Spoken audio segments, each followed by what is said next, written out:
Bonjour, bonjour. Excusez-moi d'avance si jamais je vais vous déranger. Je vais vous prendre même pas 1-2 minutes, allez. Peut-être 2 stations de votre temps. 2 stations, c'est quoi dans une vie? Surtout que ça va en valoir la peine.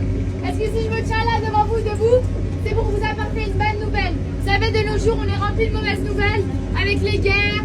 Alors, aux informations, on entend toujours des meurtres, des viols, plein de choses comme ça. Et je pense qu'on a tous besoin d'une bonne nouvelle, d'un message d'amour pour illuminer notre jour et pour même illuminer notre éternité. Et si je dis notre éternité, c'est parce que je m'apprête à vous parler de l'amour de Jésus-Christ.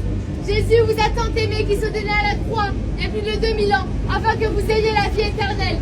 Et c'est très simple, pour obtenir cette vie éternelle, il suffit juste d'accepter Jésus-Christ dans son cœur. Il suffit juste d'accepter un amour inconditionnel qui comble votre cœur d'amour, de joie, de paix pour une éternité. Je ne vous parle pas là d'amour, du plaisir que la drogue, qu'un homme, qu'une femme peut vous donner. Toutes ces choses vont entrer dans votre cœur, ou toutes ces personnes vont vous décevoir un jour. Mais l'amour de Jésus-Christ ne va jamais vous décevoir. Le plaisir de l'amour de Jésus-Christ ne va jamais quitter votre cœur. Parce que toutes ces choses sur terre sont éphémères. Mais Jésus-Christ, lui, est éternel. Si vous entendez ma voix aujourd'hui, c'est tout simplement parce que Jésus frappe à la porte de votre cœur.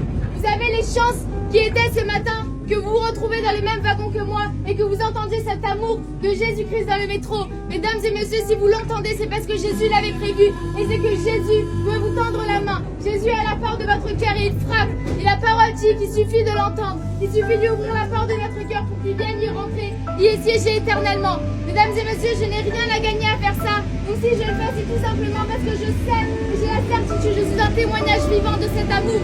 Et que mesdames et messieurs, j'ai envie que tout le monde en bénéficie.